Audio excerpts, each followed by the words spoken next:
Crystal with Pineapple Papers, and I am up on the Instagram channel for Spiegelmom Scraps, and I am using Grape Juice, Trippy Tanzanite, Hex-a-glam, and the Sparkle Effervescence.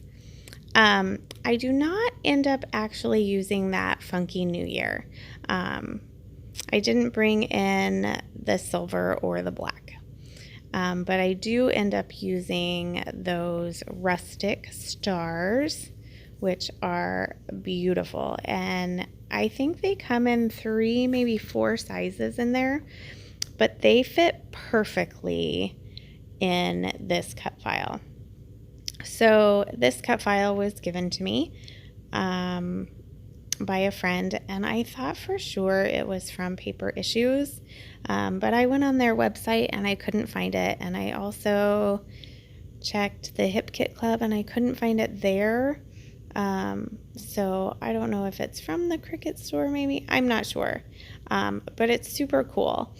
And I've been wanting to do a layout where the sequins are cascading down the page, and this cut file just helps me out a little bit because I was a little nervous about using all of the sequins and not getting it right, and it being too clumpy in one section versus the other section.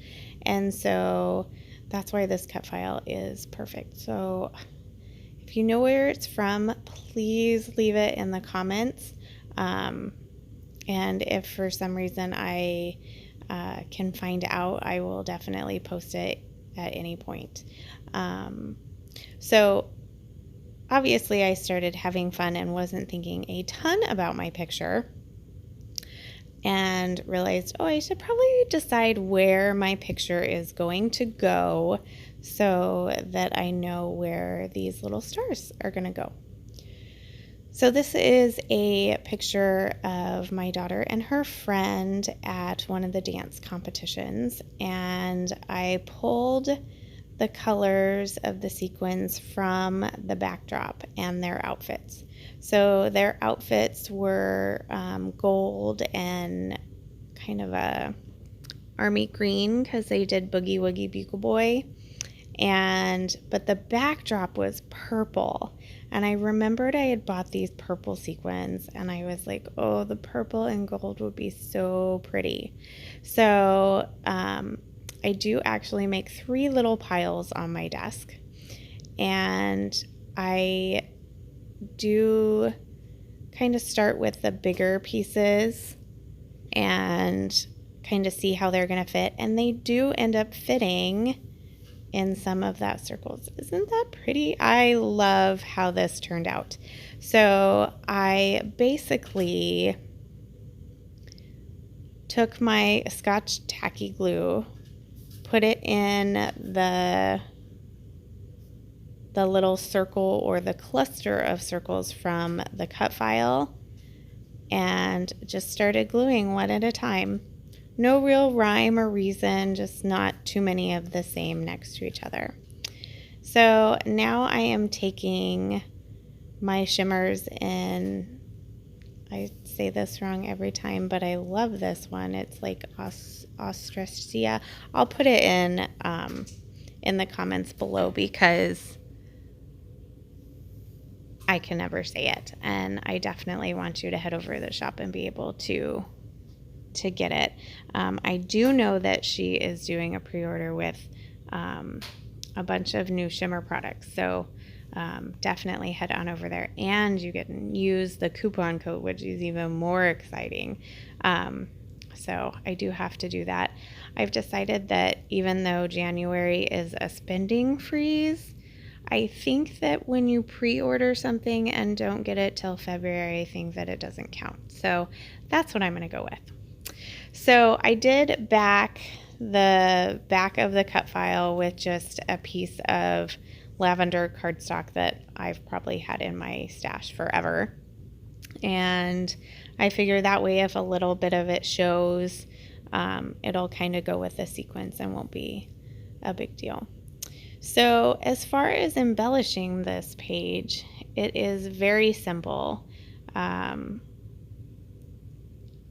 I am just gonna back my photo with this tissue paper. This is one of those tissue papers that I hoard because I love it, and I'm not sure where it came from. And then I'm just going to pop it up on a little fun foam.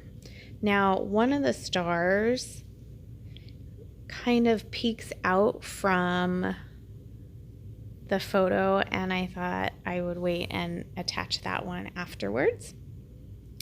So I'm looking at it, I'm loving it, but I'm thinking it needs a little something.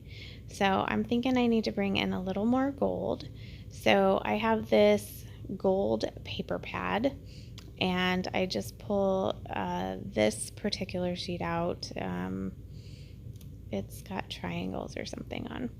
Now, I had no intention of doing this, otherwise I would have cut down my paper ahead of time because I was so scared I was going to pop off all of these sequins. That's why you see me moving so slow, and this is sped up. How crazy is that? And on the edge here, it wouldn't cut all the way through because I had that star and it was just too tall. So I do have to trim that with my scissors a little bit. And I couldn't decide, did I want just part of it or did I want it all the way around? And because this is from a paper pad and you get 3 of each of them, I really felt like I didn't need to gut the inside of it. I've had the paper pad for a while and obviously haven't used it a ton, so I'm okay with it working for the whole background. Plus it does anchor because there is a ton of glue on this page, so it definitely warped a little bit. So I do decide that I want the gold showing all the way around. I like how that looks versus just off to one side. And I'm going to hear that very carefully. Yes, this is sped up. I know you just can't believe it, but that's how nervous I was. So this is definitely going in a page protector. It's funny, none of them fell off. I don't know why I was super concerned, but that Scotch Tacky glue works perfect. So my How to Kill a Kit with Style this month, I am using up my Maggie Holmes Flourish and Willow Lane collection. So I added a couple of these stars and then realized, you know what, I want a title and I'm not really sure where I want to put it. I had originally thought that it might be fun to have it in the center, but I actually do prefer it right on top of the picture. And those are from Vicky Bouton. So I'm just going to add a couple more of these stars and this little foam piece foam label that says best day ever, and that's it, guys. So I love how this turned out. Here are some close-ups and my coupon code so you can save 15%, so you can get your hands on all these sequins and these stars and the shimmers. And I did check, and all of the sequins are still available as of today. So remember to wear your crown. We'll see you next time. Bye.